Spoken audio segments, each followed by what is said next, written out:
Hey everybody, welcome back to That's a Good Card. I'm Kyle, and I have a quick announcement for the channel. We are now streaming on Apple Podcasts. I'll provide the link in the description down below, and I hope you enjoy this episode on Haywire Mite.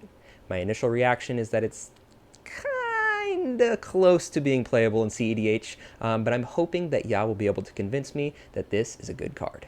Enjoy the episode.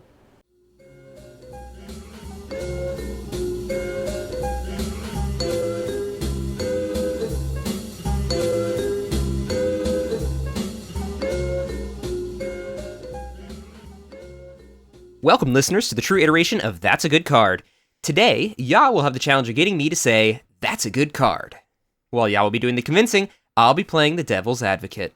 Also, now's a good time to remind you to hit that subscribe button if you're listening on YouTube, and please leave a comment below with your suggestion for our next card.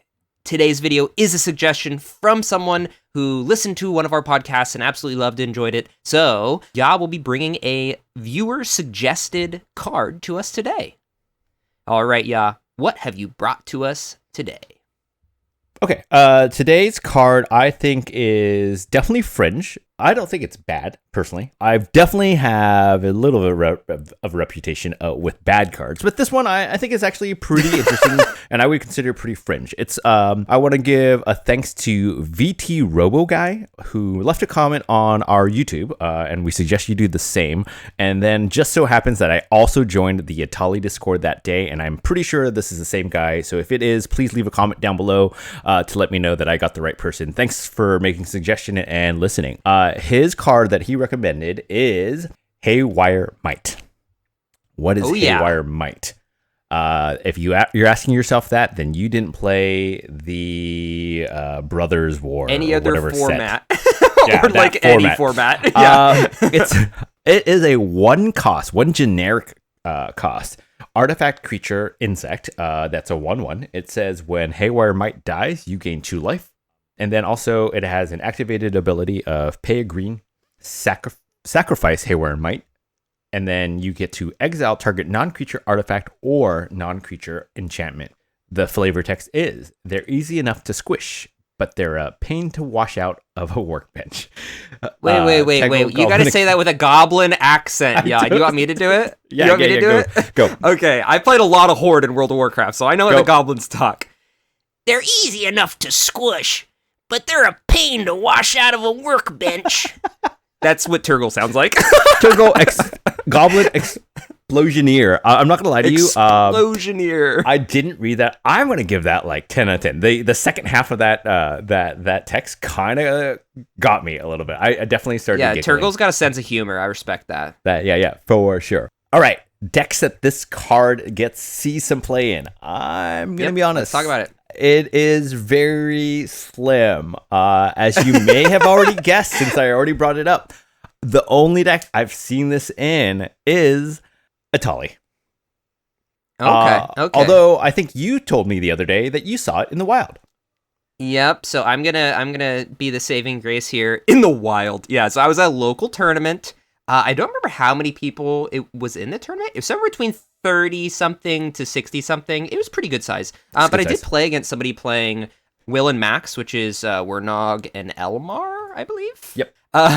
But that's the Stranger Things kids partner combo. Yep. And I did see a Haywire Mite played on turn 1, and I went, oh, that's kind of cool.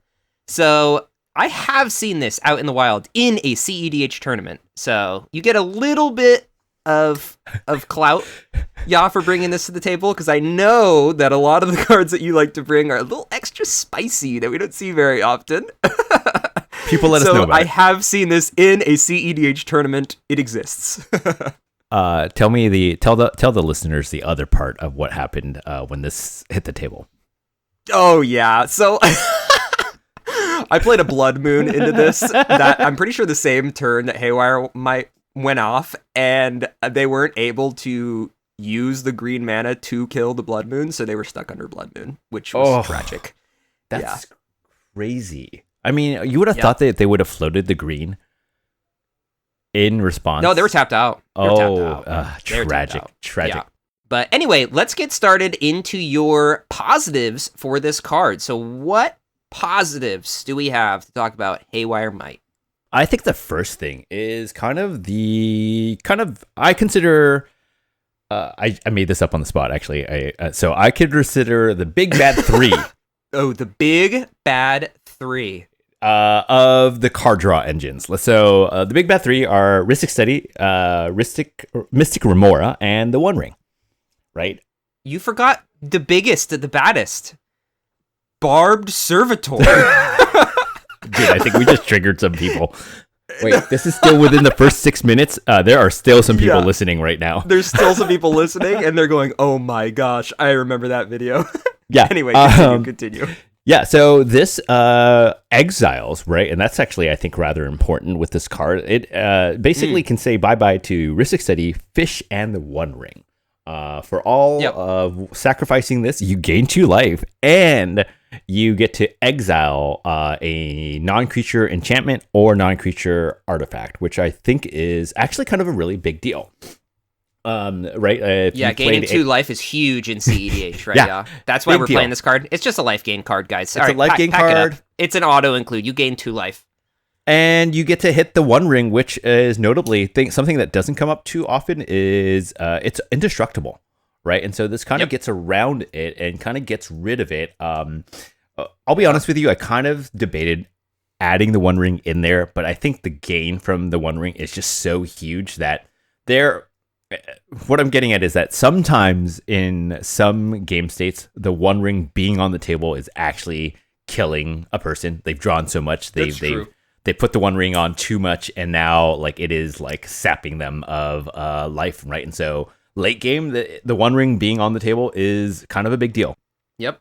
So that's my first point. You get to hopefully get rid of and assuming you're in green, you're probably not in other good colors. And so you are looking for some kind of interaction and removal. And so in this case, it's not necessarily interaction on the stack, but interaction that I think that going into my second point is actually really difficult to interact with, right? Like you're activating a creature's ability. And so only a few things kind of hit this. You actually hit me with a card last night that is escaping me. I tried to activate a Curse Magda. Totem?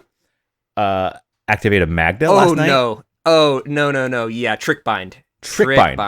Right? A Trick Bind is going to pretty much stifle this card, right? And so, but I mean, how many people like, and that's also like, if you're using your Trick Bind on this, hopefully I'm playing like a Tali or like somehow this is out there with a Magda. And so you're not able to stifle something else. And so for a 1-cost activation, it's a pretty cheap investment, or I guess 2, if you think about it, you're looking at 2, 1 for the cast and then 1 for the activation, 1 green pip. So you're saying if you're playing a Tali and there's a Magda at the table, you're hoping that I'm trick binding the Magda so that you can use your Haywire Mite. Or a Sisay, or that's true.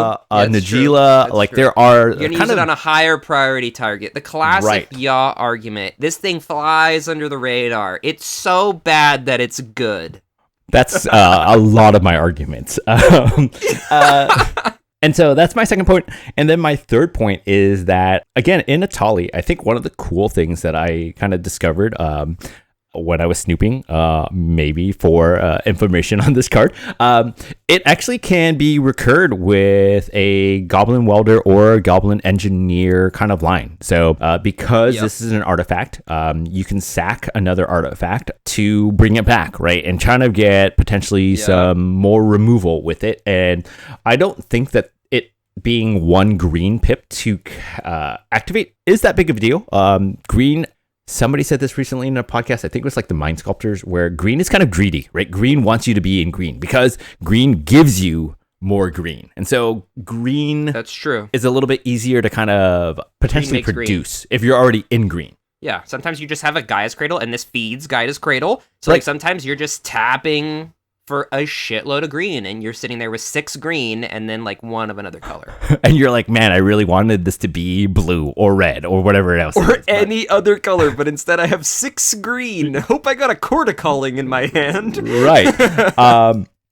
before you move on, another note for your recursion, I think that's pretty important, is Urza Saga can grab this, too. Oh, yeah. It's a one-cost artifact, so I think even more play than Goblin Welder and Goblin Engineer, you see Urza Saga. So if you need to, you finish off third chapter of your saga, and there's a Rhystic Study sitting there, or a One Ring that you're like, man, I need to remove this. It's just another flexible 1 or 0 cost artifact that you can grab off Urza Saga, right? Very like much. You're not very always true. just gonna grab an Esper or a Graph Diggers. It's like or a Soul Ring. It's like sometimes you just want to grab a Haywire Mite, I guess. Real fast, we'll correct it right now so that you guys don't leave it in the comments. You can't grab an Esper with Urza Saga. We know that. I'm just going to say that now. You can't. Oh, shit. Urza Saga specifically says you have to look for a 1 generic or 0 generic mana. So that's true. And Esper's specifically one white. You're right. Correct. 100%. Listeners, I got it. You don't have to comment, No, please. you know what? Listeners, roast me anyway. Say, noob Kyle, play more Esper Sentinel. Well, guess what, listeners? I play Talion, I play Corvold, and I play Niv Mizzet. I don't know if I've ever seen you cast an Esper. Now that I think about it, you know what Esper is. The only deck that I have that's not even built right now was when I built Gandalf. Gandalf the White, when it came off. That was the first time I think I've ever touched White in CEDH. And I haven't played that deck in so long. Long. You may have pulled it apart, so that's what I'm hearing. That's true. That is true. Cool. All right. Are you ready? I don't even think you can find anything wrong with this thing, man. Let's just go ahead and go to the end. But yeah, go ahead. If you have anything, let's go ahead. This is an auto-include staple. Okay. I'll get into the first point, which, honestly, it pains me to even have to bring up this point. And because it's because I don't agree with it 100%, but I hear it so often in conversation. It's not wrong. I'm the type of person who wants to chat with everyone at the LGS, right? So I'll walk up to anybody and just talk shop. True. That's me. I love to talk shop about cards, right? And anytime I bring up a 1 toughness creature, they go, dies to Orcish Bowmaster. Dies to Orcish Bowmaster. You know that dies to Orcish Bowmaster, right? Dies to Orcish Bowmaster. It's the same shit every single time, the same song and dance. And it hurts my soul because it's yes, I know it does. But at the same time, it's are we really at the point in the format where you can't even think about playing a card that's 1 toughness because of a singular card? Unfortunately, I don't they're know. not wrong. I mean, it is this is that's what I'm fighting my own argument, by the way. My argument is that Orcish Bowmaster exists. But I think it's part of a bigger debate about why green is so bad in CEDH, right? Not only did green not get anything, right? It doesn't get anything. A card like Orcish Bowmaster just pushes it that much further back, right? It's all of the good cards that you would run now you can't run in green because your mana dorks are going to just die to removal. Somebody has a ping, it's well, I'll just ping that thing. I'm just gonna ping that elf, and your bop gone, dead. Yep. Right? Yep. I mean, that's the gist of it, is this format is sculpted by those 2 cards, but at the same time, I think the bubble's popped. I think that there are more lists now that are cutting Orcish Bowmasters and cutting the One Ring. As crazy as that sounds, what? A lot of the turbo lists, myself included. So I actually just watched, I believe it's Comedian's video about his Rogsai tournament that he just played in, and he doesn't play Orcish Bowmaster in Rogsai. And I was fist pumping when I heard that, because I know all the Comedian stands are going to be maybe I should take Orcish Bowmaster out of my list. And I'm going to be yes, please do. Get rid of that stuff. What was his reasoning? But his reasoning was that he's a turbo deck, and that makes Orcish Bowmaster, controlling the table is not something that he wants. And the benefit of playing Orcish Bowmaster and Rogsai, generally speaking, is when you play 4 wheels, right? So if you're wheeling and doing 21 damage, but 21 damage isn't that big a deal. Yeah. So it's it matters, but it doesn't matter that much. So I'd rather be playing a card that actually progresses my win instead of progresses my potential 21 damage. So I get it. And just like Orcish Bowmaster's kind of falling out of flavor, One Ring's falling out of flavor on turbo lists. I'm not running in Corvold anymore. I think it's become one of those cards that are cuttable if you're in a fast deck, specifically. Yeah. Which is great, because at the beginning, right when this came out, it was like every deck, if you didn't have One Ring in your deck, it did not matter, right? Like it doesn't matter how fast you're going, you're playing those cards. Same thing with Orcish Bowmasters, and I think finally the bubbles popped a little bit, and people have realized that, yes, these are powerful cards, but they don't always progress your win condition. So, anyway, I don't really want to talk more about this point, because I don't think it's necessarily a bad point, but it also is a very obvious point. It's something you have to consider. I agree.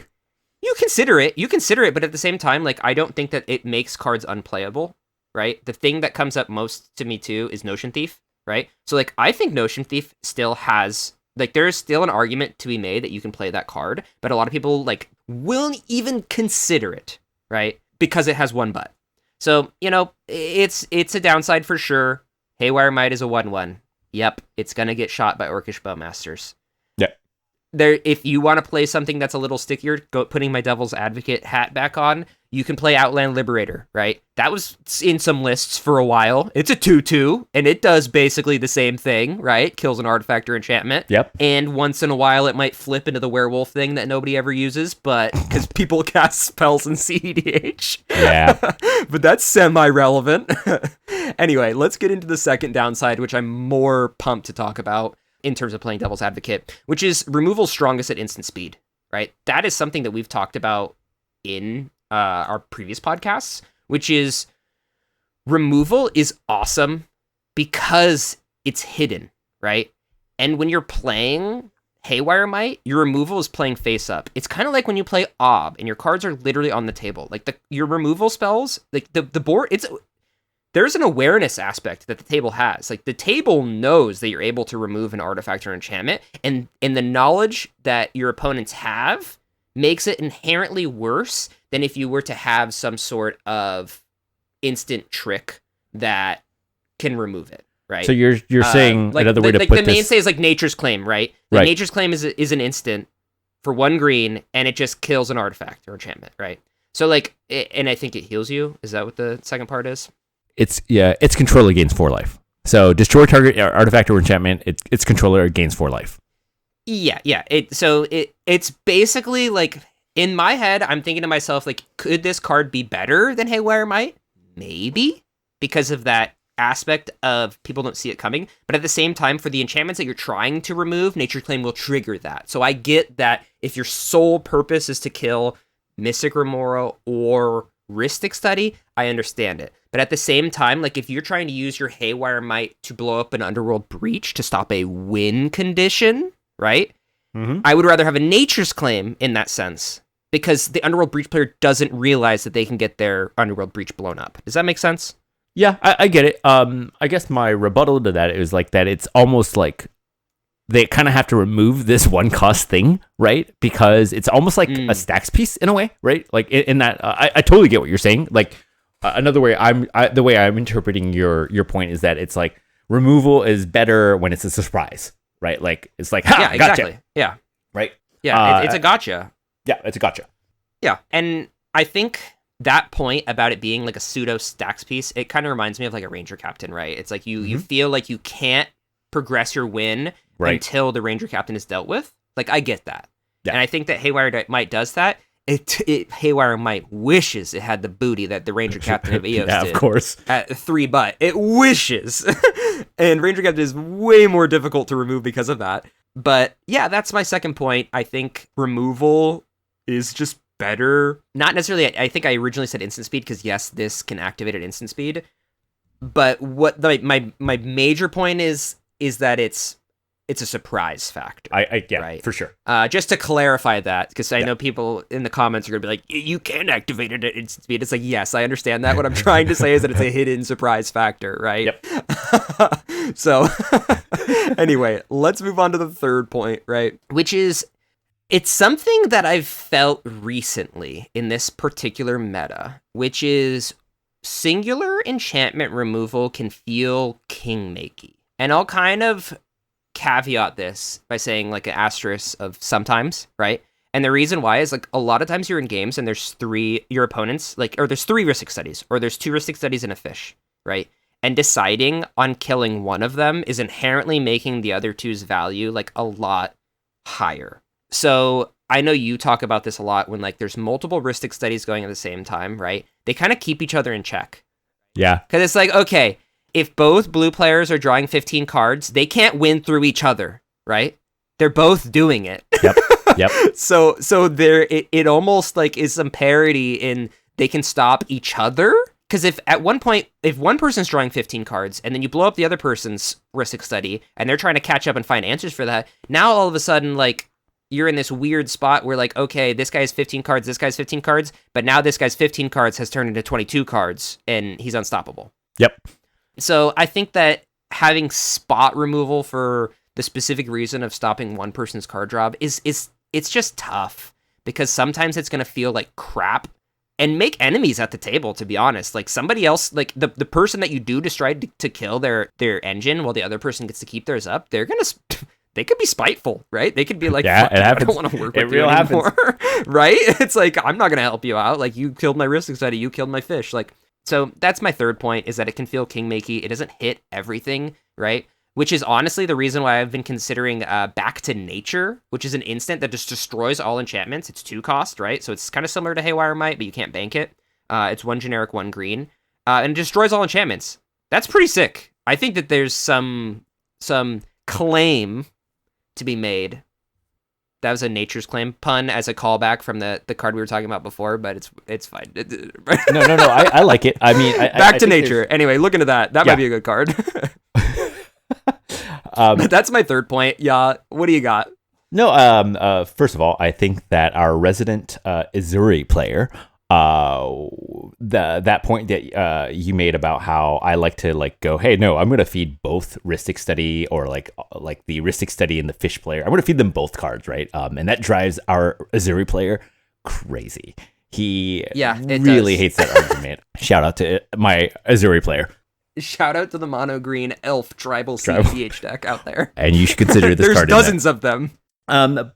No, but I totally do see what you're saying. Like singular enchantment removal, like that can feel like that. But I mean, and in this meta, it definitely can happen quite a bit. And in that case, I think this is one of those, like me being me, I would definitely hold this, right? I would hold this up and I wouldn't remove, right? Like it is at that point, both of those are so stacksy that you do kind of have to just play it out, and then decide that you have to remove the one that you think is gonna draw into interaction, right? Like hopefully you're paying attention to the board, like who's cast more free counter spells, like who's still holding the force, who's still holding a fierce, like, or maybe you just never pull the trigger, right? Yeah. Maybe you just hold it if there's 2 Rhystic studies and you hold the Haywire Mite and you tell both of them like, hey, I'm not gonna pop it on this, right? But I'm going to hold it if one of you show me a Necropotence, or I'm going to hold it if one of you show me like a Underworld Breach, right? So maybe it's just kind of it's not necessarily a silver bullet, because I think the silver bullet is also kind of hidden, and this is like it's like a silver Warhammer, something that you're going to see coming a mile silver away. BB. Yeah, silver BB. Oh, because it does. Yeah, a silver foam sword. Anyway, all right, let's move on to the point that I made that you think is the biggest downside to Haywire Mite.